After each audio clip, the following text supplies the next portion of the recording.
कैफेट आज के लेक्चर का आगाज करते हैं। लेक्चर नंबर 13, लेक्चर 12 है। लेक्चर 12 कर, कोई बात नहीं। लेक्चर 12 का आगाज करते हैं। आज के लेक्चर में हम एप्लीकेशन ऑफ प्रोफेशनल स्केप्टिसिज्म की जो सिचुएशंस पढ़ रहे थे, एग्जांपल्स, उनको कंक्लूड करेंगे। ठीक है, मैंने आपको बताया था ये एग्जांपल्स आपके लिए इसलिए बहुत जरूरी है कि एग्जाम में कंफर्म में इन एग्जांपल में से वो केस स्टडी में से कुछ ना कुछ एग्जांपल जरूर पूछेगा, और इसमें से बहुत से कंसेप्ट्स ऐसे हैं जो आप आने वाले चैप्टर्स में सीखेंगे। इसीलिए मैंने यहाँ पे थोड़ी सी स्पीड स्लो रखी है, क्योंकि यहीं से हमारे कंसेप्ट्स बनेंगे। अगर ये सारी सिचुएशन आप अच्छे तरीके से समझ लेते हैं तो यूँ समझिए कि आपके सामने आधे से ज़्यादा ऑडिट खुल के आ गया, अगर ये सारी सिचुएशन आप अच्छे तरीके से समझ लेते हैं। तो जरा मुझे साथ साथ मेरे चलते जाइए, इसमें से जो हमने एग्जांपल्स कवर कर ली हैं वो मुझे आप टिक करवाते जाइएगा, बाकी फिर मैं डिस्कस करता जाऊंगा। सबसे पहले intended sale of shares are business. अगर कंपनी का डायरेक्टर्स का इरादा है या एग्जिस्टिंग शेयर होल्डर्स का इरादा है कि ऑडिट करवाने के बाद जल्द ही बिजनेस को बेच देना है, शेयर्स को बेच देना है, तो कोई रिस्क है? क्यों रिस्क है? जिससे पूछूं वो बताए क्यों रिस्क है? क्योंकि मैनेजमेंट या शेयर होल्डर एसेट्स को ओवरस्टेट करेंगे। क्यों ओवरस्टेट करेंगे? ताकि प्रॉफिट और एसेट्स ज्यादा होंगे तो उन्हें शेयर की बिजनेस की अच्छी वैल्यू मिलेगी। और सिमिलर रिस्क होता है जब बैंक से लोन लेने के लिए जाएं, ताकि ज्यादा लोन लेने के लिए एसेट्स को हायर अमाउंट पे शो करवाया जाता है। फिर हमने स्टडी किया unusual growth of sales. Sales में अनयूजुअल ग्रोथ हो, क्या रिस्क है? सेल्स की ओवरस्टेटमेंट का। लेकिन जब अनयूजुअल डिक्रीज ऑफ सेल्स हो तो इसमें अंडरस्टेटमेंट का रिस्क नहीं है, बल्कि इसकी बजाय क्या रिस्क है? ऑब्सोलीट इन्वेंट्री का। कि इन्वेंट्री सेल नहीं, भाई सेल्स का इन्वेंट्री से क्या ताल्लुक है? इन्वेंट्री अगर सेल नहीं हो रही तो इसका मतलब है इन्वेंट्री ऑब्सोलीट हो गई है, उसको एनआरवी पे राइट डाउन करना है। और अगर वो मैन्युफैक्चरिंग ऑर्गेनाइजेशन है, इन्वेंट्री खुद मैन्युफैक्चर भी कर रही है, तो फिर जिन इक्विपमेंट के जरिए से, प्लांट के जरिए से वो इन्वेंट्री मैन्युफैक्चर हो रही है, वो प्लांट भी इम्पेयर्ड हो गए। ये ज़हन में, इसका मतलब यह हुआ डिक्रीज इन सेल्स का इफेक्ट दो जगहों पे जाएगा, इन्वेंट्री पे भी और फिक्स एसेट्स पे भी। इन्वेंट्री भी ऑब्सोलीट हो गई, फिक्स एसेट भी इंपेयर हो गए। जब कभी डिक्रीज इन सेल्स हुआ तो इन्वेंट्री भी ऑब्सोलीट हो गई, फिक्स एसेट्स भी इंपेयर। इसकी इंडिकेशन है, ठीक है। फिर इसके बाद आगे चलते हैं। Managements bonuses based on financial performance. अपना बोनस हासिल करने के चक्कर में मैनेज प्रॉफिट को ओवरशेट करी। अच्छा, इस रिस्क का इफेक्ट किस एरिया पे जाएगा? Management bonuses based on financial performance. इसका इफेक्ट तो हर एरिया पे जाएगा, हर इनकम, हर एक्सपेंस पे, क्योंकि प्रॉफिट को ओवरशेट करने के लिए सीएफओ कोई भी इनकम को ओवरशेट कर सकता है और कोई भी एक्सपेंस को अंडरशेट कर सकता है। इसका इफेक्ट किसी एक आधे स्पेसिफिक एरिया पे नहीं है, बल्कि बहुत से एरियाज पे है, तकरीबन सारी फाइनेंशियल स्टेटमेंट पे है। तो जिस रिस्क का इफेक्ट किसी स्पेसिफिक एरिया पे हो उसे हम ऑडिट की लैंग्वेज में क्या कहते हैं? Risk at exertion level. और जिसका इफेक्ट बहुत से एरियाज पे हो ये risk at financial statement level कहते हैं। ठीक है, तो ये ध्यान में रखिएगा, इनमें से कुछ रिस्क ऐसे हैं इक्का दुक्का जो risk at financial statement level. आगे चल, significant transactions at year end. Year end पे बड़ी बड़ी ट्रांजैक्शंस की गई हैं। किस लिए की गई? टारगेट्स को अचीव करने के लिए। ठीक है, टारगेट को अचीव। दुनिया में सबसे ज्यादा जो फ्रॉड होता है ना जिस ट्रांजैक्शन में, वो है सेल्स की ट्रांजैक्शन। इसलिए आपने देखा होगा जो रेवेन्यू के ऊपर बहुत से स्टैंडर्ड भी है, शायद काउंटिंग स्टैंडर्ड भी है, उसमें रिवीजन भी ज्यादा हो रही होती है। इसलिए कि रेवेन्यू हमारा most significant, most critical areas होता है नॉर्मली एक प्रॉफिट ओरिएंटेड एंटिटी में। तो जो सबसे ज्यादा सेल ट्रांजैक्शन होती है वो सेल्स की। तो ये रेंट पे अगर क्लाइंट ने सिग्निफिकेंट सेल्स रिकॉर्ड की हो तो आपका रिस्क इंक्रीज होगा कि नहीं? कि शायद अपने टारगेट्स को अचीव करने के लिए, टारगेट पर प्रॉफिट को अचीव करने के लिए फेक सेल रिकॉर्ड कर रहे हैं। और खास तौर पे जब आपको पता चले ये रेंट के बाद ये सेल रिवर्स भी हो गई है, खास तौर पे जब पता चले तो फिर तो डबल कंफर्म हो गया कि ये फेक ट्रांजैक्शन थी जो बाद में रिटर्न हो गई है या रिवर्स हो गई। जी जी पूछिए। जी जी जी जी जी जी। अगर क्वेश्चन ये है कि अगर ये रेंट पे डिफेक्टिव इन्वेंट्री है, वो सेल कर दी मैनेजमेंट ने मिल मिला के किसी पार्टी के साथ, और बाद में ये रेंट के बाद इसको रिवर्स कर लिया, ये रेंट के बाद इसको रिवर्स कर लिया, तो ऑडिटर इसको कैसे डील करेगा? भाई यही क्वेश्चन है आपका। यही क्वेश्चन है ना? चलिए ठीक, सुन लीजिए। सबसे पहले तो हम ये डिस्कस कर लेते हैं कि अगर इस तरह का इश्यू हुआ है तो ऑडिटर आइडेंटिफाई कैसे करेगा कि कोई डिफेक्टिव इन्वेंट्री रिटर्न की गई है। पहली चीज देखें, ईयर एंड अगर 31 दिसंबर है ना, तो ऐसा नहीं होता ऑडिटर 31 दिसंबर पे सारा ऑडिट करके घर चला जाएगा। वो ईयर एंड के बाद भी 2-2.5 महीने क्लाइंट की प्रेमिसेस पे बैठा रहता है। आपने लॉ में शायद पढ़ा होगा, ईयर एंड के बाद 4 महीने होते हैं जिसमें फाइनेंशियल स्टेटमेंट्स और ऑडिट रिपोर्ट सबमिट करवा के देनी, शेयर होल्डर को भिजवानी होती है। तो ऑडिटर ईयर एंड के बाद तो जो 1.5-2-2.5 महीने वो बैठा हुआ है, इस अरसे में जो सेल्स रिटर्न हो रही होंगी उसे उनका पता चल जाएगा कि नहीं। तो एक तरीका तो यह है कि अगर डिफेक्टिव सेल्स क्लाइंट ने की हुई है या फेक सेल की हुई है तो ईयर एंड के बाद रिटर्न्स ऑडिटर देख लेगा, बड़ी बड़ी रिटर्न कौन सी है जो अब नॉर्मल है, वहां से आइडेंटिफाई हो जाएगी, पहली चीज। दूसरी चीज, बाज़ औक़ात ऑडिटर जब ईयर एंड पे डेटर्स को कंफर्मेशन लेटर सेंड करता है ना, ये पूछने के लिए कि आपने इस कंपनी के कितने पैसे देने हैं, आपने इस कंपनी के कितने पैसे देने हैं, ये पूछना चाहिए ना ऑडिटर, कंफर्मेशन लेटर सेंड। तो उसमें डेटर बता सकता है कि भाई मैंने इतने पैसे नहीं देने, और आगे रीजन लिखेगा, इन्होंने 2 मिलियन की इन्वेंट्री तो मुझे 2 नंबर भेज दी थी, वो डिफेक्टिव थी, वो इन्वेंट्री थी ही नहीं जो मैंने ऑर्डर की, वो मैंने रिटर्न कर दिया। तो उस कंफर्मेशन से भी ऑडिटर को पता चल जाएगा कि ईयर एंड पे कोई डिफेक्टिव इन्वेंट्री सेल की गई है जो ईयर एंड के बाद रिटर्न हो गई है। तो पहली चीज ये कैसे प्रोसीजर परफॉर्म करके पता चलेगा कि डिफेक्टिव इन्वेंट्री सेल की गई है, पता चल गया। अब दूसरा सवाल यहाँ पे क्या राइज होता है, दूसरा सवाल ये था, बस थोड़ी सी जरा खोल दीजिए ऊंची कर दे। दूसरा सवाल यहाँ पे ये राइज होता है कि जब पता चल गया डिफेक्टिव इन्वेंट्री क्लाइंट ने की है तो ऑडिटर ने करना क्या है। याद रखिए 2 चीजें करनी है, जिस स्टूडेंट को दोनों चीजें याद होंगी इंशाल्लाह एग्जाम में पास होगा। 2 चीजें कब, जब पता चल जाए क्लाइंट ने कोई डिफेक्टिव इन्वेंट्री की सेल की थी ईयर एंड पे जो ईयर एंड के बाद रिटर्न हो गई, ऑडिटर ने 2 चीजें करनी है। पहली चीज, ईयर एंड पे जो सेल था उसको रिवर्स करवाना, क्योंकि ये जेन्युइन सेल नहीं है, ईयर एंड पे सेल को। दूसरा काम क्या करना है भला, इन्वेंट्री को एनआरवी पे रिकॉर्ड करना है, इन्वेंट्री को एनआरवी पे रिकॉर्ड करना। ये दोनों आप एग्जाम की केस स्टडी में लिखेंगे तो फिर पासिंग मार्क्स मिलेंगे, वरना नहीं मिलेंगे, ठीक है।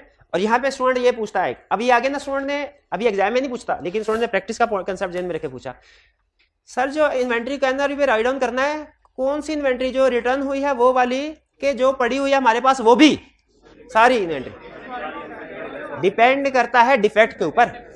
अगर वो मैन्युफैक्चरिंग डिफेक्ट है फिर सारी की सारी करनी पड़ेगी, और अगर वो वैसे कोई तोड़फोड़ मिस हैंडलिंग की वजह से, लोडिंग अनलोडिंग की वजह से डिफेक्ट हो गया तो फिर सिर्फ उसी इन्वेंट्री को करना पड़ेगा। मैं क्लियर हुई है बात?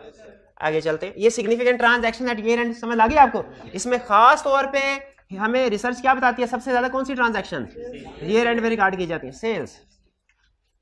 लेकिन ये बाकी ट्रांजैक्शन पे भी अप्लाई होता है। इंपोर्ट एंड एक्सपोर्ट्स ये नहीं, अच्छा आपको पता है इंपोर्ट्स और एक्सपोर्ट जो पाकिस्तान में होते हैं वो ज्यादातर किस करेंसी में होते हैं, डॉलर में होते हैं। तो लेकिन फाइनेंशियल स्टेटमेंट तो पाक रुपीज में बनती है, तो हमने डॉलर की ट्रांजैक्शन को कन्वर्ट करना होता है पाक रुपीज में, पाक रुपीज में। तो अब आप कहेंगे सर ये कौन सा मसला है, आज डॉलर का जो भी रेट है 185 फॉर एग्जांपल, आज हमने $1 की चीज खरीदी तो कर दें एक्सपेंस डेबिट पेएबल क्रेडिट 185 से। हाँ ये अच्छा, ये एट टाइम ऑफ ट्रांजैक्शन ये एंट्री ठीक है, लेकिन ये एंड पे जाके आपने रीस्टेट करना होता है फॉरेन करेंसी एसेट्स और लायबिलिटीज को बैलेंस शीट डेट पे। ये पढ़ा हुआ ना आपने? हाँ, क्लाइंट ये बैलेंस शीट डेट पे रीस्टेट नहीं करता, और अगर पढ़ा हुआ है तो मुझे बताएं। अब देखते हैं कौन ऐसा माइकल लाल क्लास में बैठा है जो सवाल का जवाब देता है। हमने मशीनरी मंगवाई है $1 मिलियन की, रेट है 185 का। जिस दिन मशीनरी मंगवाई 30 नवंबर को, उस दिन 185 million machinery debit, 185 million payable credit. ये एंड आ गया, डॉलर का रेट पहुंच गया 200 पे। बताइए कुछ करना है कि नहीं करना? 15 मिलियन की एंट्री पड़ेगी, 15 मिलियन से लायबिलिटी क्रेडिट हो जाएगी, बढ़ जाएगी ना। अब 200 मिलियन पे आ जाए। डेबिट क्या होगा, एसेट डेबिट होगा कि एक्सपेंस? एक्सपेंस होगा। कितने स्टूडेंट का ख्याल है एसेट होगा, कितनों का ख्याल है एक्सपेंस होगा? शाबाश, वही एक्सपेंस ही होगा लॉस में, बिल्कुल ठीक है, एक्सपेंस ही होगा। ये आपने पढ़ा हुआ है, बिल्कुल ठीक है। शाबाश। इसमें इंपोर्ट एक्सपोर्ट में रिस्क, एक छोटा रिस्क होता है क्या, एक छोटा रिस्क होता है क्या कि जो ये एंड पे इंपोर्ट और एक्सपोर्ट कर रहे हैं ना, आपको पता है समंदर के जरिए होती है, तो कुछ गुड्स इन ट्रांजिट होंगी, वो हो सकता है अप्रोप्रिएटली रिकॉर्ड ना की गई हो, एक रिस्क। लेकिन ये रिस्क छोटा है। बड़ा रिस्क पता है क्या इंपोर्ट एक्सपोर्ट में, कि जो फॉरेन करेंसी ट्रांसलेशन है उसको एक्सपेंस में रिकॉर्ड नहीं किया गया होगा। फॉरेन एक्सचेंज डिफरेंस को एक्सपेंस में रिकॉर्ड नहीं किया गया होगा जो आपने करना। यानी क्लाइंट ने 185 की ही एडजस्टमेंट डाली होगी, उसको 200 मिलियन पे नहीं लेके गए होंगे। बैलेंस शीट डेट पे जो लायबिलिटी पे करनी है, डॉलर का रेट बढ़ने से उस लायबिलिटी को बढ़ जाना चाहिए कि नहीं बढ़ जाना चाहिए। क्लाइंट ने ये एडजस्टमेंट नहीं की होगी, या तो बिल्कुल ही नहीं की होगी, या की होगी तो एक्सपेंस की बजाय, गेन लॉस की बजाय की अमाउंट में करती होगी। यह है इंपोर्ट एक्सपोर्ट। समझ आई कहानी? आगे चलते हैं। कैश इज रिसीव्ड और पेड इन एडवांस। कैश जी। अकाउंटिंग किसकी अच्छी है क्लास? बताया मेरी अच्छी है, फिर आप तो बिल्कुल ही फारिग हैं क्लास में। अच्छा, अकाउंटिंग बहुत से लोगों की अच्छी होगी, लेकिन कॉन्फिडेंस किसी का भी नहीं है, ये मैंने साफ लगा लिया। हाँ चलें। अच्छा एक दो जन हमने क्लाइंट से चीजें खरीदनी हैं 100 रुपए की, उसको 20 रुपए एडवांस दिया, हमने क्या एंट्री करनी है? Purchases debit cash credit. कह रहे यही परचेजेस डेबिट नहीं होंगी, एडवांस डेबिट कैश क्रेडिट होगा। अच्छा, इसके बाद चीजें रिसीव की हमने और 50 रुपए उस वक्त अदा कर दिए।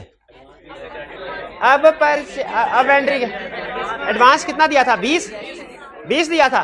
इसकी एंट्री बना के दिखाएं तो मन। एक मिनट ठहरे। परचेजेस डेबिट 50 से, एडवांस क्रेडिट, भाई उसे बताने तो दें। एडवांस क्रेडिट 20 से, कैश क्रेडिट 30 से। पहले 50 रुपए दिए थे, 100 रुपए की चीज मंगवाई थी, ये परचेज 70 कर दूं, लेकिन चीजें तो 100 रुपए की आई हैं। मैं बता, ठहर, नहीं भाई ठहर, मुझे पता चल गया आज ये मुहावरा क्यों इजाद हुआ था, ओल्ड इज गोल्ड। हाथी मरा भी 1.25 लाख का होता है। मेरी अकाउंटिंग जितनी मर्जी फारिग हो, इतनी फारिग नहीं है जितनी आप। जब एडवांस पे करते हैं ना, अब अल्लाह करे ठीक हो जाए से, एडवांस पे करते हैं तो एंट्री होती है हमारी advance to suppliers debit cash credit 20 से। फिर इसके बाद जब 100 अमाउंट की चीजें आएंगी, ये 100 रुपए की चीजों का एडवांस दिया था, तो परचेजेस 100 से ही डेबिट होगा, एडवांस एडजस्ट होगा 20 से, कैश क्रेडिट होगा 50 से, और शाबाश पेबल क्रेडिट होगा 30 से। और फिर इसके महीने बाद जब 30 रुपए जो ये पे करेंगे तो परचेजेस डेबिट नहीं, पेबल डेबिट कैश क्रेडिट। शाबाश। अच्छा मुझे सिर्फ ये बताइए, अगर ये सारी की सारी 100 rupees at time of delivery पे करनी होती तो क्या एंट्री होती? Purchase cash credit. खत्म, जिंदगी आसान हो गई कि नहीं हो गई? इसमें जिंदगी मुश्किल। अगर एट टाइम ऑफ डिलीवरी सारी पेमेंट करनी है, जिंदगी आसान। इसीलिए वो कह रहा है यही सब कि अगर आपने सेल या परचेज की है और उसका कैश एडवांस में रिसीव, यानी सेल की है और कैश एडवांस में रिसीव किया है, या परचेज की है कैश एडवांस में पे किया है, तो ट्रांजैक्शन डिफिकल्ट हो जाती है। इसलिए कि नॉर्मली जो अकाउंटेंट्स होते हैं वो रिसीट्स और पेमेंट की बेसिस पे सेल परचेज रिकॉर्ड कर रहे होते हैं, हालांकि वो सेल परचेज अक्रूवल की बेस पे रिकॉर्ड होनी चाहिए जब चीजें रिसीट और डिस्पैच हो तब। प्रैक्टिस में पता क्या होता है, आप रेक्टिफिकेशन फाइल में भी ये पढ़ते रहे होंगे। प्रैक्टिस में ये होता है, वो कहता है 20 रुपए कैश दिया तो परचेज डेबिट कैश क्रेडिट 20 रुपए, डिलीवरी आई 100 रुपए की चीजों की 50 रुपए दिए तो परचेज डेबिट कैश क्रेडिट 50 रुपए, और बाद में 30 रुपीज दिया तो परचेज डेबिट कैश है 30 रुपए। और फिर अकाउंटेंट कहता है सर देखें नेट इफेक्ट तो सेम ही है। अच्छा, नेट इफेक्ट सच में सेम ही है, लेकिन उस वक्त अगर ये तीनों चीजें सेम ईयर में रिकॉर्ड हो जाएं, अगर दरमियान में कहीं ईयर एंड आ जाए ना, तो फिर ये ट्रांजैक्शन गलत हो जाती है। यही वो समझा रहा है हमें कि जब भी कैश आप रिसीव कर रहे होंगे एडवांस में या पे कर रहे होंगे एडवांस में, तो हमेशा आपका अकाउंट रिस्क है कि आपका अकाउंटेंट गलती करेगा, अनलेस कि आपने चार्टर्ड अकाउंटेंट रखा हो, वो तो गलती नहीं करेगा ना। ठीक है, हाँ कोई कैफ पार्ट क्वालिफाइड रखा हुआ है तो फिर गलती हो सकती है। फिर आगे चलें। इनकंसिस्टेंसी वाली बात आपको बता दी थी कि जब एक सोर्स और दूसरे सोर्स में कंफ्लिक्ट हो, डिसएग्रीमेंट हो, इनकंसिस्टेंसी हो, कॉन्ट्राडिक्शन हो, तो हमने किसकी बात माननी होती है? जो बाहर की पार्टी होती है कि जो अंदर वाली? किसी की भी नहीं, बल्कि फर्दर प्रोसीजर परफॉर्म करके डिसाइड करना होता है कौन सही है कौन गलत। और फर्दर प्रोसीजर क्या होंगे? केस टू केस वेरी करेंगे। फर्दर प्रोसीजर क्या होंगे जो परफॉर्म करने हैं? केस टू केस वेरी करेंगे। ठीक है, अच्छा वैसे मेरे जिन में बाज़ चीजें आती हैं आप में ऑडिटिंग का जरा रूह बेदार करने के लिए। ये एसी है, इसको आपने वेरीफाई करना है। कैसे वेरीफाई करेंगे? एक मिनट ये भाई बताए, ये एसी आप इस ऑर्गेनाइजेशन के ऑडिटर हैं, ये एसी लगाया आज ही लगाया ना, ये नया, आपने इसको वेरीफाई करना है। बैलेंस शीट में इसकी अमाउंट लिखी हुई है 2 लाख, आपने इसको वेरीफाई करना है। एक मिनट है, बस उन्हीं को जी परचेज की इनवाइस देखेंगे 2 लाख है कि नहीं, शाबाश, ठीक है। और गुड रिसीट नोट देखेंगे, शाबाश। और हाँ, इसकी मार्केट में भी जाके वैल्यू देखेंगे। ये अच्छा मार्केट वैल्यू वाला कौन था? शाबाश, मार्केट में भी, क्योंकि ये आपको फर्क पता चल गया 2 लाख का तो नहीं मिलता है? कौन सा? ग्रीक हायर का सस्ता होता है ग्रीक से। ये पता नहीं इन्वर्टर वाला है कि नॉन इन्वर्टर है? नॉन इन्वर्टर है तो ये थोड़ा सस्ता होगा। 1 टन का 1.5 टन का? 1.5 टन का तो ये मेरा ख्याल है कि कोई 95,000 1 लाख के आसपास का होगा। चले अच्छा, चले 85 नहीं भाई, वो कह रहे हैं डेली बेस पे, जैसे जैसे गर्मी बढ़ रही है ना डेली बेस पे रेट बढ़े। चले ठीक है, इसके आसपास होगा। मुझे ये बताइए, फिर आप इसको चला के भी देखना चाहिए कि नहीं? आपने नोट किया बंद पड़ा है तो चला के देखना चाहिए कि नहीं? अगर चला के देखा और चल गया तो आपकी तसल्ली हो गई कि प्रॉपरली वैल्यूड है। लेकिन अगर चला के देखा और नहीं चला, आप कहेंगे सर इसकी इंपेयरमेंट रिकॉर्ड करें। भाई ठीक है ना, वेरिफिकेशन कैसे चीजों की करनी है, समझ आ रही है? चलिए शाबाश। Significant related party transaction, related party समझाया था क्या होती हैं?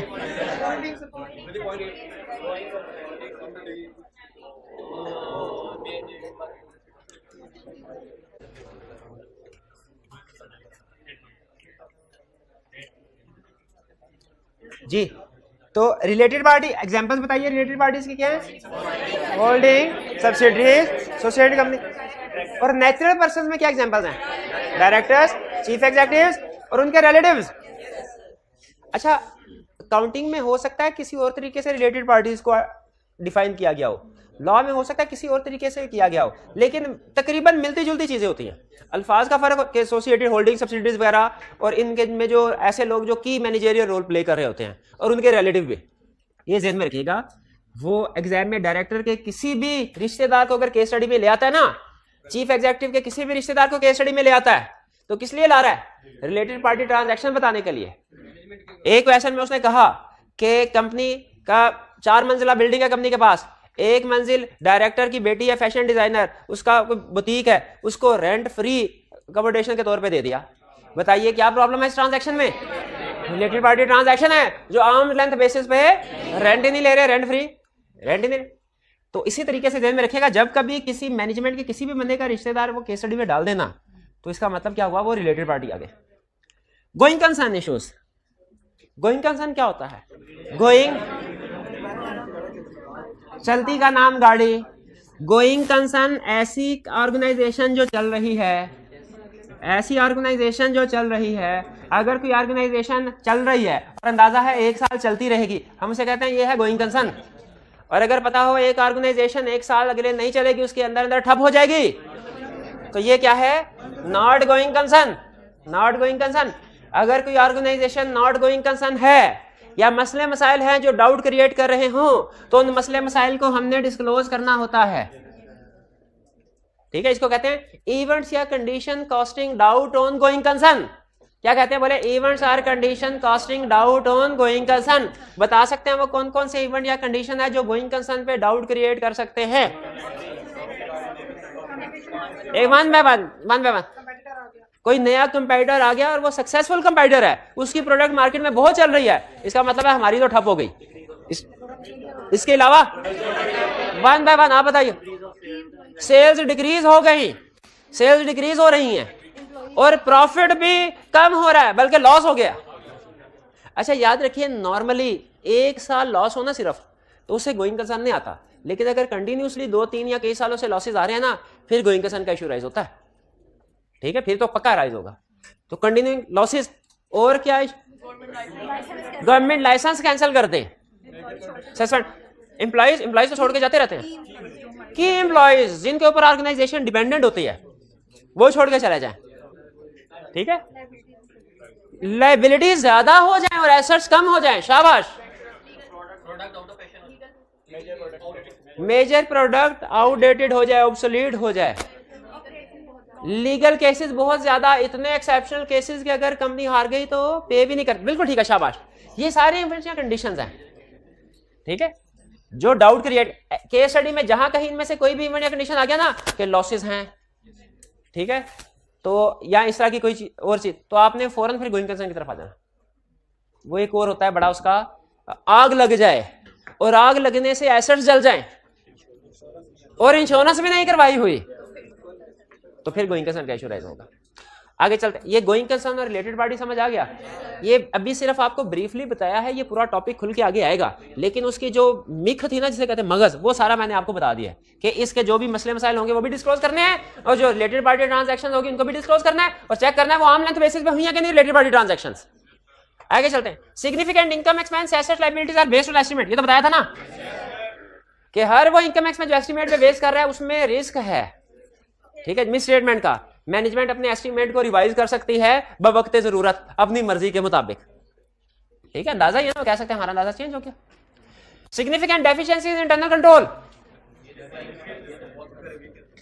इंटरनल कंट्रोल वीक होने से रिस्क बढ़ता है क्लास में कोई स्टूडेंट, ये जो पीछे 2 रोज हैं इनमें से कोई स्टूडेंट मुझे बता दे इंटरनल कंट्रोल वीकनेस की एग्जांपल।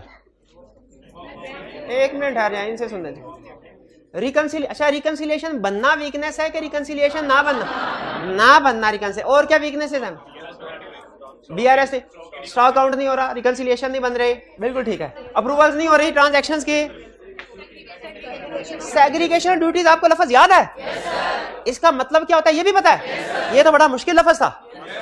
सेग्रीगेशन ड्यूटीज का क्या मतलब है? एक ट्रांजैक्शन में एक से ज्यादा लोगों का इन्वॉल्व होना है, ट्रांजैक्शन को सेपरेट कर दिया जाए डिफरेंट टास्क में, और हर टास्क अलग बंदा कर रहा हो, हर टास्क अलग पर्सन कर रहा हो जी। आइडेंटिफिकेशन, फिर इसके बाद लैक ऑफ कॉम्पिटेंस और इंटेग्रिटी इन मैनेजमेंट और एम्प्लॉय, इसमें आपको 4 रिस्क बताए थे, 4 तरह के, 5 थे, हाँ शाबाश भूल गए, 5 थे बिल्कुल। Competence error, integrity fraud, management financial statement level, और एम्प्लॉयज एजर्शन लेवल। और अगर मैनेजमेंट इन्वॉल्व है तो विड्रॉ भी करता है। एम्प्लॉय इन्वॉल्व होना तो उसको तो निकाल बाहर करते हैं, लेकिन अगर मैनेजमेंट ही फ्रॉड में इन्वॉल्व हो तो ऑडिटर कहता है मैं ऐसी ऑर्गेनाइजेशन का ऑडिट नहीं करता था। Inventory is held at various locations, or inventory is held with third party, or physical count was not done at here. Inventory is held at various location, आपने देखा होगा कुछ कंपनीज ऐसी होती है जिनकी इन्वेंट्री एक ही जगह पे है, कुछ कंपनीज ऐसी होती है जिनकी इन्वेंट्री डिफरेंट लोकेशंस पे मौजूद होती है। ठीक है, जैसे फर्ज कीजिए आप किसी गाड़ियां बनाने वाली कंपनी का ऑडिट करने के लिए जाएं तो मोस्ट प्रोबेबली उनकी जितनी भी गाड़ियां मैन्युफैक्चर्ड हुई हैं या हो रही हैं वो एक ही लोकेशन पे होगी। आपके लिए उसको फिजिकली वेरीफाई करना आसान होगा, लेकिन कुछ ऑर्गेनाइजेशंस ऐसी होती हैं जिनकी इन्वेंट्री मल्टीपल लोकेशंस पे होती हैं, जैसे कोई डिपार्टमेंटल स्टोर है, ठीक है, या जैसे कोई बेकरी है, फॉर एग्जांपल ये लाहौर में गोरमे है। अब अगर इनकी आप इन्वेंट्री को वेरीफाई करने के लिए जाएं तो आपको एक जगह पे नहीं, आपको 50 जगह पे इन्वेंट्री वेरीफाई करना मुश्किल हो जाएगा। और प्रैक्टिस में पता क्या होता है, वो मिठाई वही होती है, आपको पहले एक बेकरी में चेक करवा लेते सर ये फिजिकली वेरिफिकेशन कर ले इसके, और फिर आपको दूसरी एक गाड़ी दूसरी बेकरी की तरफ जा रही होती है आपको लेके, और दूसरी गाड़ी में वही मिठाई लोड करवा के आपसे पहले उधर पहुंचा देते हैं, दूसरी दफा फिर वही इन्वेंट्री काउंट कर लेते हैं। इवन 5-5, 6-6 दफा एक ही इन्वेंट्री चेक हो जाती है। ये प्रैक्टिस में, इसीलिए तो ये कहा गया है कि अगर क्लाइंट की इन्वेंट्री वेरियस लोकेशन पे है तो हमारा रिस्क ज्यादा है, उसमें रिस्क और मिसस्टेटमेंट ज्यादा है, क्योंकि उसको at the same time verify करना मुश्किल होगा। ठीक है, अच्छा आप साथ साथ प्रोसीजर भी सोच रहे हैं। उन्होंने कहा सर हम भी अपनी बहुत सी टीम भेज देंगे, बहुत सी टीम। अच्छा, इसके 2-3 तरीके हैं, इसके 2-3 तरीके। चलिए प्रोसीजर की भी साथ साथ आप बात कर रहे हैं तो प्रोसीजर की भी करते हैं। आप अगर इस कंपनी के ऑडिटर हो, इसकी इन्वेंट्री वेरियस लोकेशन पे है, आप एंगेजमेंट पार्टनर है, आप चाहते हैं कि इस तरह का फ्रॉड ना हो, क्या करेंगे? 1 बाय 1 एट ए टाइम कई लोगों को भेज देंगे, ठीक है, यानी साइमल्टेनियसली स्टॉक काउंट करेंगे एट एवरी लोकेशन, करेक्ट। लेकिन फर्ज कीजिए अगर आपके पास स्टाफ कम है, एलिमेंट ऑफ अनप्रेडिक्टेबिलिटी, बताएंगे नहीं, सरप्राइज विजिट करेंगे, उन्हें कहेंगे भाई ये हमारी मर्जी है, हम घूमते फिरते किसी भी लोकेशन पे पहुंच जाएंगे, आपने उधर इन्वेंट्री तैयार कर रखनी है। दूसरा तरीका ये भी है, तीसरा तरीका ये भी है, जो स्टॉक काउंट करें उसको एक एक चेक लगाते जाए। वही ये तो स्टॉक काउंट कर लिया है, अगर वही दोबारा हमारे सामने आ जाए,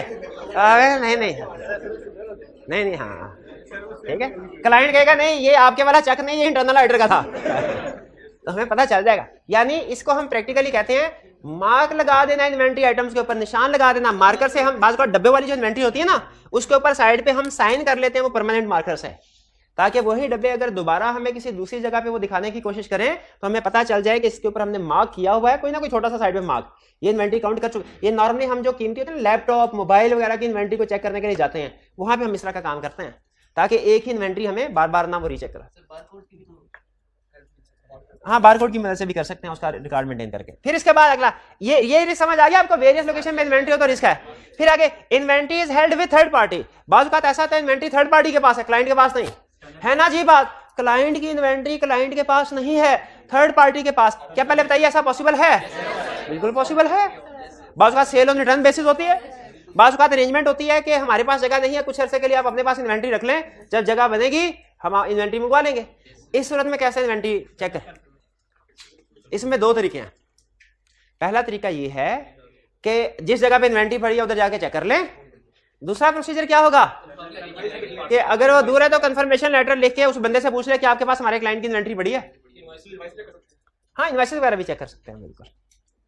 फिर physical count was not done eight year and. ये तो अभी कुछ 2-3 अटेम्प्ट पहले आएगा, आपने पूछा है कि क्लाइंट ने 31 नंबर ईयर एंड था, इस पे स्टॉक काउंट नहीं किया, 15 जनवरी को स्टॉक काउंट किया, माइनस करेंगे, ठीक है, ये एक स्टेप था। लेकिन ये तो काउंटेंट वाला काम होता है ना, माइनस प्लस करना। ऑडिट वाला काम क्या है? जो ट्रांजैक्शन माइनस प्लस कर रहे हैं उनकी सपोर्टिंग डॉक्यूमेंट भी तो चेक करनी है कि वो ट्रांजैक्शन ठीक है कि नहीं, वो भी तो बताएं। सिर्फ ये ना कहें कि सर परचेजेस को लेस कर देंगे, ये भी बताएं सर पहले परचेजेस को वेरीफाई करने के लिए गुड रिसीट नोट देखेंगे, वेरीफाई हो जाए तो फिर लेस करेंगे। सिर्फ ये ना बताएं कि सेल्स जो है उसकी कॉस्ट को ऐड करेंगे, बल्कि ये भी बताएं सर सेल्स को वेरीफाई करने के लिए उसकी गुड डिस्पैच नोट देखेंगे। अकाउंटिंग में आप नंबर्स के ऊपर फोकस कर रहे होते थे, ऑडिट में आप एविडेंस के ऊपर फोकस कर रहे होंगे। सिचुएशन वही है अकाउंटिंग वाली, लेकिन हमारा फोकस एज ऑडिटर डॉक्यूमेंट्स के ऊपर होगा। जी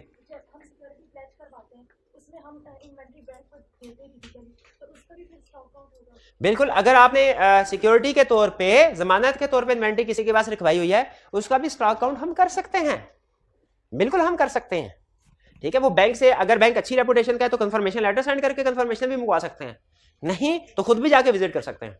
वो उसका राइट, जो बंदा सिक्योरिटी रखवाता है ना उसका राइट होता है, आपने शायद लॉ में पढ़ा होगा, वो जब चाहे तो जाके उसको विजिट कर सकता है, देख सकता है। तो हम कहेंगे आप भाई चल हमारे साथ, तुम्हारी भी तसल्ली हो हमारी भी तसल्ली हो। Physical count was not done eight year and, ये क्लियर हो गया। ये खास तौर पे रिकंसिलिएशन जो अपने केस स्टडी में आएगी, क्लियर। अब मानते हैं इन सब में रिस्क होते हैं, और साथ ही साथ आप एक एक दो दो प्रोसीजर भी बता रहे हैं मुझे, ठीक है। अच्छा मुझे ये बताइए, अब बहाने बहाने से मैं इसी तरह, क्योंकि आपको पता है एग्जाम में ना वो अनसीन सिचुएशन देगा, मैं आपको तैयार करना चाहता हूँ, ठीक है। आपके छोटे भाई ने, आप भी घर में मौजूद है, आपका छोटा भाई भी मौजूद, आपके छोटे भाई ने आपकी मौजूदगी में वालिद साहब से कहा मैंने कॉलेज की फीस देनी है 50,000 रुपये और किताबें लानी है 10,000 रुपये, मुझे मबरिक 60,000 रुपये दीजिए। तो आप चुप करके खड़े रहेंगे, आप कैसे वेरीफाई करेंगे इस ट्रांजैक्शन को? कॉलेज फीस आप कहेंगे फीस चेक कराओ, वाउचर चेक करवाओ, उसका वाउचर चेक कराओ 50,000 का। और ना सिर्फ ये कि वाउचर चेक कराओ, बल्कि जब पे कर लो ना उसके बाद स्टैंप लगा हुआ दोबारा चेक करवाना। और फिर किताबों के लिए क्या? रसीद। और जब वो आपको रसीद दिखाएगा, आपने रसीद को थोड़ा सा फाड़ देना है, रसीद के ऊपर साइड पे थोड़ा सा क्रॉस लगा देना है। क्यों? महीने बाद दोबारा ना किताबों के पैसे मांग ले। भाई ऐसे करना चाहिए कि नहीं करना चाहिए? एग्जैक्टली। और यही काम आपके वालिदैन को उस वक्त भी करना चाहिए जब वो आपको फीस दे रहे हैं। हाँ जी बिल्कुल, ठीक है। आगे चलें।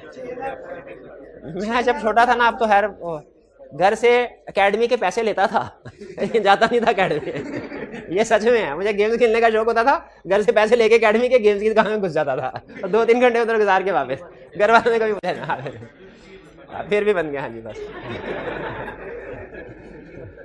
अच्छा आगे चलते हैं। लेकिन जिस दिन वो मुझे एविडेंस मांग ले तो उस दिन मैं पकड़ा जाता ना। हाँ पर नहीं, कभी नहीं। अच्छा मजे की बात बताऊं, एक दफा बड़े भाई ने पकड़ लिया था मुझे, वो मैं भी गेम में था, वो भी आ गया।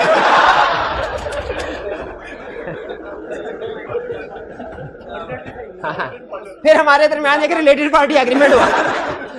हमने कहा कोई घर जाके नहीं बताएगा। आगे चलते हैं। वैल्यूएशन ऑफ इन्वेंट्री, अच्छा ये भी डिस्कस हो गया था, ठीक है हमने। अच्छा वो कौन कौन सी सिचुएशन है जिसमें इन्वेंट्री एनआरवी पे राइट डाउन करनी पड़ती है, इन्वेंट्री की वैल्यू इफेक्ट होती है जब सेल या उसकी डिमांड इन्वेंट्री डिक्रीज हो रही हो, inventory absolute, long standing inventory हो या इंक्रीज इन, ये बताया था मैंने, बहुत अहम, बहुत अहम। वो आपको देगा बैलेंस शीट, पिछले साल की फिगर 30 मिलियन, इस साल की 40 मिलियन, क्या रिस्क आइडेंटिफाई होता है, इन्वेंट्री बिक ही नहीं रही। कोई 10 को मिलियन की इन्वेंट्री रफली 10 को मिलियन की इन्वेंट्री लग रहा है कि बिक नहीं रही, ऑब्सोल्यूट है। New product launch by company और कंपेटिटर, जब भी न्यू प्रोडक्ट लॉन्च करें एक्जिस्टिंग प्रोडक्ट्स फारग ना, इसी प्रोडक्ट फारग ना, ऑब्सोल्यूट हो जाए क्योंकि वो रेलिवेंट नहीं रहते। तो जब भी न्यू सेशन के लेक्चर्स आएंगे तो पुराने सेशन के लेक्चर ऑब्सोलीट हो जाएंगे क्या नहीं, क्योंकि वो आउटडेटेड हो सकते हैं। रिस्क हाँ मतलब बिल्कुल जीरो नहीं होते, मैं जो ऑब्सोलीट प्रोडक्ट होते हैं बिल्कुल जीरो नहीं होते, लेकिन उनकी वैल्यू तो कम हो जाती है ना, वो अपडेटेड नहीं होंगे, उनमें लेटेस्ट चीजें डिस्कस नहीं होगी, एग्जामिनर का करंट फोकस के मुताबिक डिस्कशन वगैरह वगैरह जो आपको ओरिएंटेशन में बताई थी। तो उसी तरह ये ज़हन में रखेगा, बिल्कुल जीरो नहीं होती इन्वेंट्री, स्टिल वैल्यूएबल है, स्टिल वैल्यूएबल है। लेकिन लेटेस्ट जो है वो तो जाहिर है ज्यादा वैल्यू, तो लेटेस्ट प्रोडक्ट जब कभी आएगी एग्जिस्टिंग या प्रीवियस प्रोडक्ट्स एनआरवी पे आएगी, उनकी वैल्यू कम हो जाती है। आगे चलते हैं। डिफेक्टिव गुड्स रिटर्न बाय, ये तो भी डिस्कशन हुई, ये तो भी डिस्कशन हुई भाई, ये क्लियर। अब वैसे मेरा इरादा नहीं था, लेकिन आप खुद प्रोसीजर बता रहे हैं तो चलें फिर इसका भी बताएं। हमने देखा क्लाइंट की बैलेंस शीट में पिछले, ये हाइब्रिड में से कोई स्टूडेंट बताएगा, हाइब्रिड में से स्टूडेंट बताएगा, कैश की चले हाइब्रिड में से स्टूडेंट बताएगा कोई, क्या बताएगा। पिछले साल हमने देखा इन्वेंट्री थी 50 मिलियन, इस साल क्लाइंट की बैलेंस शीट में इन्वेंट्री है 70 मिलियन। हमारा रिस्क है कि कुछ ना कुछ ऑब्सोलीट इन्वेंट्री पड़ी हुई है, इन्वेंट्री ऑब्सोलीट हो गई, अब उसको राइट डाउन करना है। कैसे पता चलेगा कि किस अमाउंट पे राइट डाउन करना है? शाबाश, उसकी मार्केट वैल्यू। कैसे पता चलेगी market value? Latest selling price देख लेंगे। और आप अपने सारे स्टॉक में से ऑब्सोलीट आइटम कैसे आइडेंटिफाई कर सकते हैं कि 100 आइटम्स पड़ी हैं, इनमें से कौन कौन सी ऑब्सोलीट हो गई हैं? एक आपने कहा सर हर एक की सेल प्राइस देखेंगे, जिसकी सेल प्राइस कम है वो ऑब्सोलीट हो गई, करेक्ट। और जो पुराना स्टॉक हो, ये हाइब्रिड में से बताने लगे भाई, शाबाश, बताएं कोई। फर्स्ट इन फर्स्ट, यानी जो पुरानी चीजें हैं, वो कह रहे हैं, कहने का मतलब यह कि जो पुरानी चीजें हैं सर वो ऑब्सोलीट है। ये कैसे पता चलेगा कौन सी चीजें पुरानी है? मैन्युफैक्चरिंग डेट देखेंगे, यानी आप काउंटिंग की एक टर्म भूल गए, एजिंग रिपोर्ट देखेंगे। एजिंग रिपोर्ट से पता चल जाता है कौन सी इन्वेंट्री कितनी पुरानी है। क्लियर हो गया? उससे भी पता चल जाएगा। अच्छा, क्या फिजिकल वेरिफिकेशन के दौरान पता चल सकता है कि कौन कौन सी इन्वेंट्री ऑब्सोलीट हो गई है? वो कैसे पता चल सकता है? कंडीशन, जो इन्वेंट्री टूटी फूटी है, जो इन्वेंट्री जली हुई है, जो इन्वेंट्री खराब है, फिजिकल कंडीशन उसकी डिस्टर्ब नजर आ रही है, उसका मतलब क्या है? ऑब्सोलीट है, ऑब्सोलीट हो चुकी है। एक वैसे में केस स्टडी में उसने पूछा, उसने कहा आप स्टॉक काउंट करने गए क्लाइंट के प्रेमिसेस हुए, वहां पे 4 मशीनें पड़ी थी, 3 मशीनों की ठीक ठाक सफाई हुई थी, चौथी मशीन के ऊपर गर्दो गुबार पड़ा हुआ है, गर्दो गुबार पड़ा हुआ है। बताइए कोई रिस्क है कि नहीं? क्या रिस्क है? वो इन्वेंट्री गर्दो गुबार पड़ा, इसका मतलब है वो यूज नहीं हो रही। यूज क्यों नहीं हो? खराब हो गई होगी, इंपेयरमेंट का रिस्क है। ठीक है। अच्छा, इंपेयरमेंट का रिस्क है तो जिस तरह आपने मुझे बताया कि सर इन्वेंट्री के ऑब्सोलीट हो गई, उसको आइडेंटिफाई करने के लिए एजिंग रिपोर्ट देखेंगे, उसकी फिजिकल कंडीशन देख लेंगे, मार्केट वैल्यू देख लेंगे। उसी तरह एसेट इंपेयर हो गया है, इंपेयरमेंट लॉस कितना रिकॉर्ड करना है, इसके लिए एक प्रोसीजर बता दे, क्या करेंगे? मार्केट, उसे क्या कहते थे कैलकुलेट करने को? रिकवरेबल अमाउंट कैलकुलेट करेंगे, शाबाश। या वैल्यू न्यूज का वर्ग, हाँ कोई एक, हाँ बिल्कुल करेंगे। अच्छा इसका इंपेयरमेंट टेस्ट करेंगे, शाबाश। और इंपेयरमेंट टेस्ट में ये वैल्यू, ये ध्यान में रखिएगा, इंपेयरमेंट ऑफ फिक्स एसेट्स का अगर प्रोसीजर पूछे तो उसमें इंपेयरमेंट टेस्टिंग जरूर कहीं लिखेंगे, और उसमें दो लफ्ज इस्तेमाल करने हैं हमने, एक value in use, fair value less cost to sell. ठीक है, अच्छा आगे चलते हैं। एडिशन टू फिक्स एसेट्स, अगर during the year fix assets में बहुत ज्यादा एडिशंस हुई हैं, आपने काउंटिंग में पढ़ा हुआ है रेक्टिफिकेशन ऑफ एरर का कंसेप्ट, कोशिश की थी, कोई बात नहीं। उसमें कोई इस तरह के एरर होते थे कि रेवेन्यू आइटम्स कैपिटल में क्लासिफाई हो गई, कैपिटल रेवेन्यू में हो गई। तो मुझे बताइए, अगर during the year significant repair and maintenance expenditure इनकर किए गए हैं, तो क्या रिस्क है कि कुछ कैपिटल नेचर के एक्सपेंस भी एक्सपेंस आउट हो गए हैं? कैपिटल नेचर का रिस्क है कि नहीं है? बिल्कुल रिस्क है।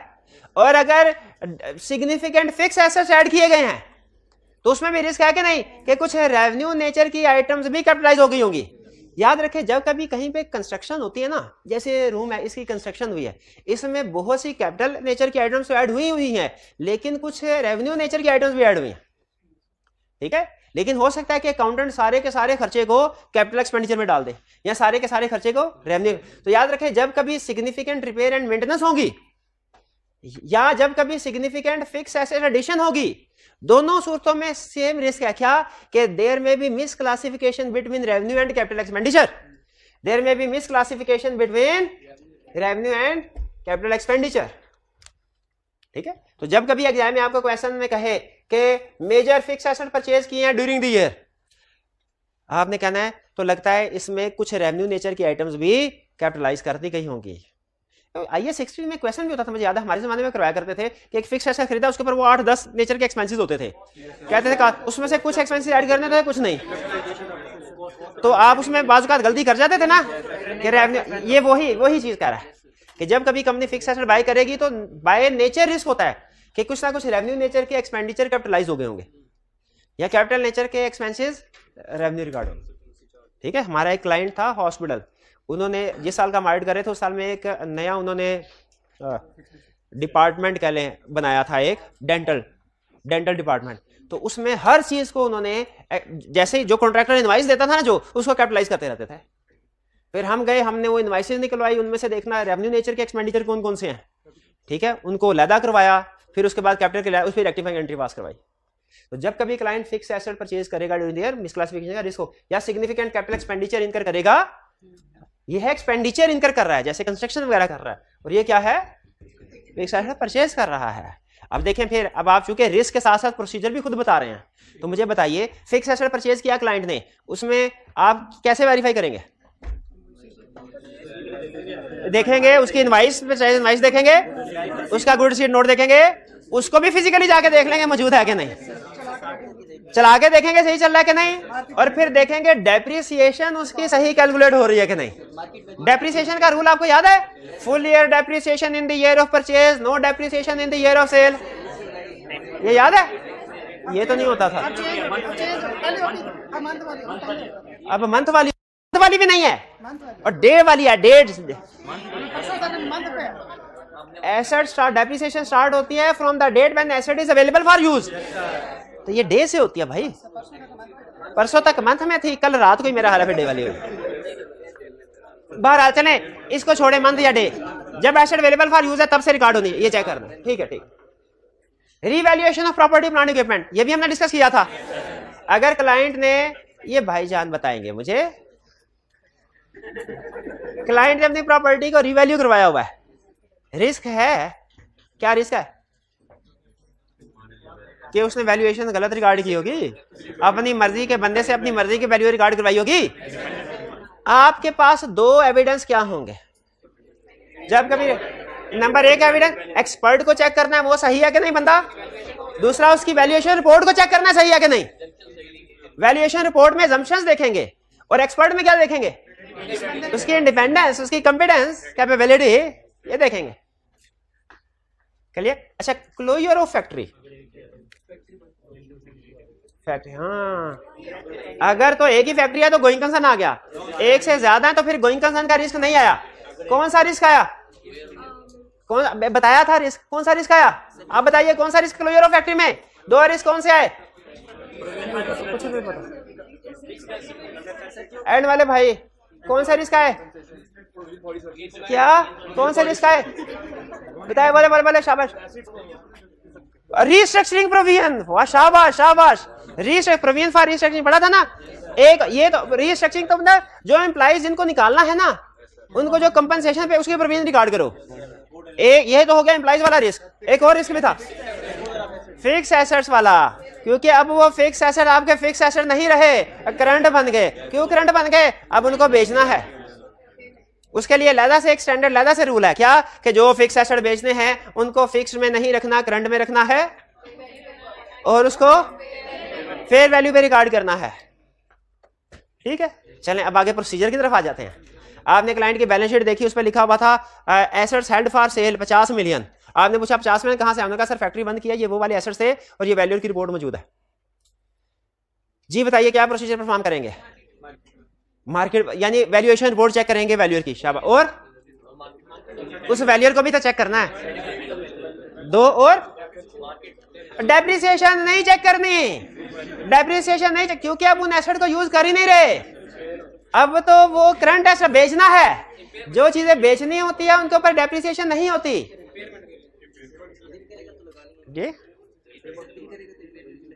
इंपेयरमेंट नहीं, क्योंकि वो फेयर वैल्यू के ऊपर आ गया है। जो भी इंपेयरमेंट वगैरह हुई होगी वो फेयर वैल्यू के एडजस्टमेंट में ऑटोमेटिकली रिकॉर्ड हो गई होगी।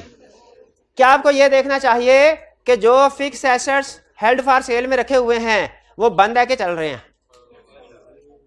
वो बंद है के चल रहे हैं, ये देखना चाहिए कि नहीं? अच्छा, किस केस में आपके साथ मिस स्टेटमेंट होगी? अगर चल रहे होंगे तो चल रहे होंगे, इसका मतलब है क्लाइंट उसको यूज कर रहा है, लेकिन डेप्रिसिएशन को अवॉइड करने के लिए या करंट रेशो को इंप्रूव करने के लिए उसने उसे हेल्ड फॉर सेल में शो कर दिया। भाई क्लियर हुई है बात? Closure of fact. फिर प्रोविजन फॉर वारंटी, ये तो डिस्कस हो गया मेरा ख्याल है कि जब वारंटी पीरियड इंक्रीज कर देंगे, 3 साल से बढ़ा के 5 साल करें तो प्रोविजन भी इंक्रीज, और 5 साल से कम करके 2 साल कर दें प्रोविजन भी डिक्रीज।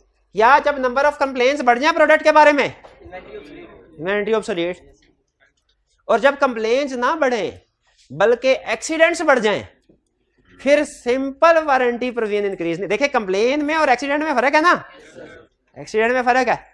एक्सीडेंट में तो आप कंपनी के खिलाफ लीगल केस करेंगे कि प्रोडक्ट ऐसी है, हाँ जी बिल्कुल, लिटिगेशन वाला भी पॉइंट आएगा, ये बहरहाल केस स्टडी में बता देगा।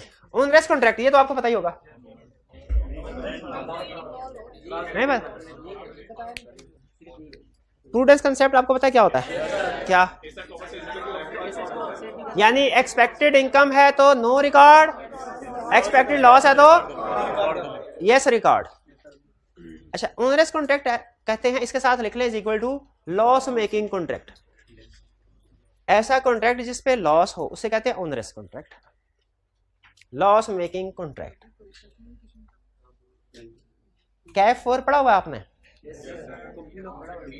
कंपनी लॉ नहीं, बिजनेस लॉ पढ़ा? अच्छा, उसमें एक कंसेप्ट था ब्रीच ऑफ कॉन्ट्रैक्ट, जिसमें कहता था ए ने बी के साथ एग्रीमेंट किया, वो 1000 रुपए पे चीज सप्लाई करेगा, लेकिन ड्यू डेट पे आके वो चीज 1200 की हो गई, और ए ने बी से कहा मैंने नहीं सप्लाई करनी, सुपर विनिंग इम्पॉसिबिलिटी हो गई, जो करना है कर लो। याद है क्यों? वो क्यों सप्लाई करने से एग्रीड, हालांकि एग्रीमेंट सप्लाई करने से क्यों इनकार कर देता था? क्योंकि उसको उसके ऊपर लॉस हो रहा होता था। ऐसे कॉन्ट्रैक्ट को कहते हैं ओनरेस कॉन्ट्रैक्ट। लेकिन याद रखें, एक दफा कॉन्ट्रैक्ट हो जाए तो आप उससे मुकर, हम उसमें जवाब में लिखा करते थे इस भाई को अब ब्रीच ऑफ कॉन्ट्रैक्ट की वजह से दूसरे बंदे को पेनल्टी पे करनी पड़ेगी, या तो वो चीज खरीद कर या वो पैसे दे, जो 200 रुपए का ऊपर फर्क है। ओनरेस कॉन्ट्रैक्ट ऐसा कॉन्ट्रैक्ट है जो लॉस मेकिंग हो। अगर कॉन्ट्रैक्ट प्रॉफिट मेकिंग है ना, उसको रिकॉर्ड नहीं करना, लेकिन कॉन्ट्रैक्ट लॉस मेकिंग है उसको रिकॉर्ड करना है, उसमें जितना एक्सपेक्टेड लॉस होगा उसको रिकॉर्ड करना है। एक केस स्टडी में उसने कहा कि आपके क्लाइंट ने अपने कस्टमर के साथ एग्रीमेंट किया कि वो उसको 10 रुपए में एक चीज सप्लाई करेगा। जिस वक्त एग्रीमेंट हुआ उस चीज की कॉस्ट थी 8 रुपए, और जब ड्यू डेट आई तो उस चीज की प्राइस हो गई 12 रुपए। 12 रुपए। अब यहां पे क्वेश्चन साइलेंट है, अब आगे अगला पॉइंट शुरू हो गया। बताइए क्या प्रोविजन रिकॉर्ड करनी बनती है? क्योंकि अब लॉस होगा, 2 रुपए का लॉस होगा, क्या प्रोविजन रिकॉर्ड करनी बनती है? जो एवरेज स्टूडेंट है उसने कहा यस प्रोविजन रिकॉर्ड, जो फेल होने वाला स्टूडेंट है उसने कहा कुछ भी नहीं होगा, अभी तो कॉन्ट्रैक्ट की जो है वो ड्यू डेट नहीं आई। लेकिन याद रखिए अगर एक्सपेक्टेड है ना रिकॉर्ड कर लेंगे उसी वक्त। फेल होने वाले का ड्यू डेट, पास होने वाले स्टूडेंट ने कहा ड्यू डेट नहीं भी आई, एक्सपेक्टेड लॉस है, रिकॉर्ड करना है, ओनरस कॉन्ट्रैक्ट है। जो कंफर्म पास होने वाला स्टूडेंट था उसने कहा पहले एग्रीमेंट देखा जाएगा कि उसमें कोई पेनल्टी क्लाज है कि नहीं है एग्रीमेंट तोड़ने पे। अगर एग्रीमेंट तोड़ने पे कोई पेनल्टी क्लाज नहीं है तो इस एग्रीमेंट को तोड़ दिया जाएगा और कोई प्रोविजन रिकॉर्ड करने की जरूरत नहीं है। और अगर एग्रीमेंट में पेनल्टी की क्लाज है तो फिर देखा जाएगा एग्रीमेंट तोड़े तो पेनल्टी कितनी बनती है और एग्रीमेंट पूरा करें तो नुकसान कितना होता है। दोनों में से जो कम है वो कर लो। बात समझ आ रही है? ये थोड़ा मुश्किल कंसेप्ट है लेकिन चूंकि आप चीजें समझ रहे हैं इसलिए समझा रहा हूं। कुछ भी समझ नहीं आया तो गोली मारे। सिर्फ इतने बात ध्यान में रखें, onerous contract is equal to loss making contract. जिसका लॉस रिकॉर्ड करना है, प्रूडेंस कंसेप्ट कहता है expected loss should be recorded. Clear? There is dispute with major debtor, ये आपको बता दिया था। लड़ाई होगी तो पैसे गए। और अगर उसमें यह भी कहते हैं डिस्प्यूट आपके प्रोडक्ट के खराब होने की वजह से हुआ है तो फिर डेटर के साथ साथ इन्वेंट्री में। पेंडिंग लिटिगेशन अगेंस्ट कंपनी, ये भी बताया था क्या? पेंडिंग लिटिगेशन में सबसे अहम एविडेंस क्या होता है? लॉयर से कंफर्मेशन लेटर सेंड करके पूछते हैं केस हारेंगे कि जीतेंगे। अगर लॉयर कहे केस हारेंगे तो उसकी प्रोविजन रिकॉर्ड होती। लॉयर अगर कह दे कि हार जाएगी कंपनी, शाबाश शाबाश, प्रोविजन रिकॉर्ड करेंगे। और अगर लॉयर कहे कि कंपनी जीत जाएगी, डिस्क्लोजर देना है, यानी कुछ ना कुछ लाजमी करना है, डिस्क्लोजर देना। और क्लाइंट पता क्या करता है, जब प्रोविजन रिकॉर्ड करनी होती है तब डिस्क्लोजर दे देता है और जब डिस्क्लोजर रिकॉर्ड करना होता है कहता है कुछ भी नहीं करना। ठीक है क्लाइंट। और अदर रिस्क क्या है? Risk of inappropriate treatment of contingent liability. Contingent liability को सही रिकॉर्ड नहीं किया, ये कंटिंजेंट लायबिलिटी। अगर केस हार रही हो कंपनी तो वो प्रोविजन कहला, और अगर केस जीत रही हो उसे कंटिंजेंट लायबिलिटी कहते हैं। उसे क्या कहते हैं? अगर कंपनी केस जीत रही है उसे क्या कहते हैं? जो डिस्क्लोज करते हैं ना। हैरान क्यों हो रहे हैं? ये कंटिंजेंट लायबिलिटी का लफ्ज काउंटिंग में नहीं पढ़ा हुआ। कंटिंजेंट एसेट नहीं है, लायबिलिटी है। लायबिलिटी की बात कर रहा हूं, एसेट भी हो सकता है। इनएप्रोप्रिएट ट्रीटमेंट, यानी जहां पे डिस्क्लोज करना था वहां disclose. Restricted time schedule for audit. Client कहे आपके पास सिर्फ 10 दिन है, ठीक है, करके ऑडिट भड़काओ। आपने कितने पैसे दिए हैं? 18,000 दिया ना इस सेशन का, ठीक है। अगर आपको ऑप्शन दे दी जाए भाई 10,000 वाली ऑप्शन भी है, 10,000 में आ जाओ, ठीक है। और प्रिंसिपल, अब मैं आपको जरा तरीका बार बता दूं हमारे क्या मतलब जनरली क्या होते हैं हमारे। 10,000 में घेर लें स्टूडेंट, घेर लिया। अच्छा अब उसके बाद अब मैं क्या करूं? प्रिंसिपल साहब मुझे कहेंगे पढ़ाना भी जरूर है। मैं क्या करूंगा? जरा मेरा तरीका वारदात देखिएगा। मैं कहूँगा 18,000 की फीस में मेरे 100 लेक्चर्स हैं, अब फीस 9,000 हो गई है तो 50 लेक्चर में कहूँगा सही है सर निपटा देंगे। अब क्या होगा भला बताइए? क्या मैं भड़काऊंगा? कैसे भड़काऊंगा? केस स्टडी की प्रैक्टिस कोई नहीं, ये लिस्ट दी है आपसे, ये 3 दिन लगाए ना, तीसरा दिन है ना आज, ये मैं आपसे कहूंगा अब ये देखिएगा 10 मिनट में कैसे भड़कती लिस्ट। ये तरीका बता रहा हूं आपको। ये लिस्ट है बच्चों, ये आपने इसमें बहुत से कंसेप्ट पहले पढ़े हुए हैं, आपने घर जाके रीडिंग करनी है। इसमें से जो चीज समझ ना आए कल पूछ लीजिएगा, और कल पूछ के कोई नहीं पूछ, आपको भी पता है 10 मिनट में पढ़ा गया कि नहीं पढ़ा गया, इस तरीके से। तो अगर टाइम मैनेजमेंट की तरफ से मुझे टाइमलाइन स्ट्रिक्ट दी जाए कि आपने 50 आवर्स में ही ऑडिट को कंप्लीट करना है, तो क्या रिस्क पड़ेगा? Exactly practice. और हर बंदे के साथ तीसरा होता है, ये नहीं कि हम लोग करते हैं, हर प्रोफेशन में इसी तरह होता है। अगर आप टाइम कम देंगे तो वो क्या हो, काम भी कम करेगा। तो अगर हम ऑडिटर को कहेंगे कि 31 दिसंबर ईयर एंड है, 15 जनवरी तक तुमने रिपोर्ट साइन करनी है, तो क्या कर देते हैं सर, नो प्रॉब्लम, तो इसमें क्या रिस्क है? रिस्क क्या है जब से कि ऑडिटर बहुत से प्रोसीजर मेड कर सकता है। जैसे हम अगर 50 घंटों में निपटा दें तो बहुत से प्रोसीजर मिट हो सकते हैं। केस स्टडी की डिस्कशन नहीं होगी, पास पेपर की डिस्कशन नहीं होगी, कंसेप्ट खुल के एक लफ्ज के साथ एक्सप्लेन नहीं होंगे, ठीक है, वगैरह वगैरह। तो यहाँ पे ये समझ आए रिस्ट्रिक्टेड नहीं, मुझे उन्होंने खुला टाइम दिया, बेफिक्र रहिए, ये ना समझे का टाइम कम है आपके सेशन के लिए, खुला टाइम। हाँ जी, फीस 18,000 फीस दी है ना। हाँ तो भाई वो हलाल भी करने हैं। हाँ बिल्कुल, यहाँ पे भड़काने वाला रिस्क है ना। Restricted time schedule for audit का मतलब क्या है कि ऑडिटर को ऑडिट करने के लिए कम टाइम मिला है, मैनेजमेंट प्रेशराइज कर रही है ऑडिटर को जल्दी जल्दी ऑडिट करो, तो उसमें रिस्क क्या है? ऑडिटर में नॉट ऑब्टेन सफिशिएंट एविडेंस। हाँ बाद में केस हो सकता है लेकिन रिस्क है, ठीक है, केस हो सकता है लेकिन वो बाजू का आपको पता है, फिर वो रिस्क ले लेते हैं। Predecessor auditor did not wish to be reappointed. Predecessor auditor कौन है? Predecessor auditor is equal to previous auditor. आपको पता चले प्रीडिसेसर ऑडिटर। अच्छा, जब कभी आप किसी से बाइक लेने के खरीद रहे, कोई बाइक बेच रहा है, गाड़ी बेच रहा है, घर बेच रहा है, आप जाते हैं सबसे पहला सवाल क्या करते हैं? क्यों बेच रहे हो? रिस्क है ना, कोई गड़बड़ तो नहीं है, पता चले घर है उसमें जिन्नात रहते हैं, ठीक है। हाँ वो गाड़ी हाँ चलते चलते कभी वो उड़ना शुरू हो जाती है, कभी बैठ जाती है, प्रॉब्लम्स है भाई, पूछेंगे। उसी तरह अगर आपको पता चले प्रीवियस ऑडिटर रीअपॉइंट नहीं होना चाहिए था, नहीं होना चाह रहा, did not wish to be reappointed, तो शुक्र अदा करेंगे आप, शुक्र है वो गया तो हमारी बारी आई। के पूछेंगे, सोचेंगे वो क्यों रीअपॉइंट नहीं होना चाह रहा था, उसकी गुड रीजन भी हो सकती है, बैड रीजन भी हो सकती है, वो आगे डिस्कस करेंगे क्या। लेकिन बहरहाल इनिशियली आपने एक दफा जो अलर्ट हो जाना है कि लगता है कोई डिसएग्रीमेंट था इसका मैनेजमेंट के साथ, लगता है कोई गड़बड़ थी, कोई एविडेंस नहीं दे रहे थे उसको, कोई लड़ाई झगड़ा था, कोई तनख्वाह रोकी, ये भी रीजन होती है। तनख्वाह नहीं कहना चाहिए, रिम्यूनरेशन कहना चाहिए, क्योंकि ऑडिटर एम्प्लॉय नहीं होता। रिम्यूनरेशन रोकी हो, उसकी फीस रोकी हो, ज्यादा बेहतर लफ्ज। या एक्सप्रेस मॉडिफाइड ओपिनियन, पता चला पिछले साल कैडर ने मॉडिफाइड ओपिनियन एक्सप्रेस किया, रिस्क है कोई? मॉडिफाइड ओपिनियन किसी ना किसी मसले की वजह से किया होगा ना, तो जो मसला पिछले साल था वो इस साल भी होगा कि नहीं होगा?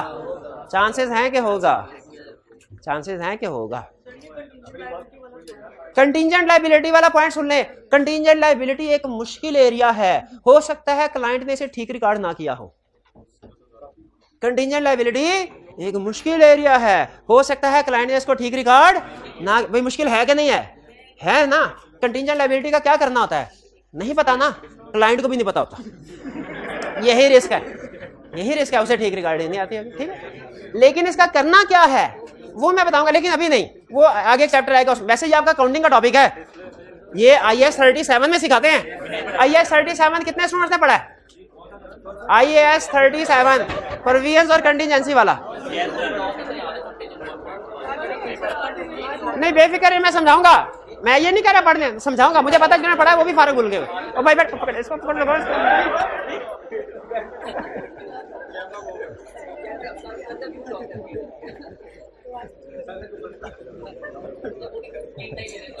हाँ क्या हाँ ठीक।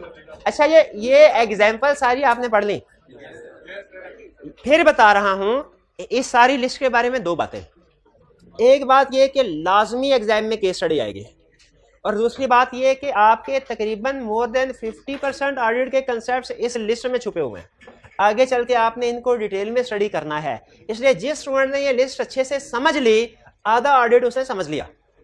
और जिसको समझ नहीं आई, फर्ज करें कोई स्टूडेंट जिसको एक पॉइंट भी समझ नहीं आया, कोई इशू नहीं है, ये आगे चल के दोबारा आने हैं डिटेल में, तब समझ लेंगे। लेकिन कोशिश करें अगर अभी समझ लेंगे ना तो बाद की जिंदगी आपकी आसान हो जाएगी। तो कोशिश करें सारे ना सही 70% कम से कम लिस्ट की आइटम आप समझ लें, 70% आगे चल के फिर हमारे लिए काफी हेल्पफुल हो जाएगा। ये मैंने 3 दिन जो इसके ऊपर लगाए हैं ना, बिला वजह नहीं लगाए, ये मुझे पता है आइंदा आने वाले दिनों में इसका कितना इफेक्ट होगा, कितना फायदा होगा। ठीक है जी, चलिए 0.5 इंपॉर्टेंट हो गया, डिस्कस किया था अभी। चलिए जी, आज का लेक्चर यहाँ पे खत्म करते हैं हम। अल्लाह हाफिज।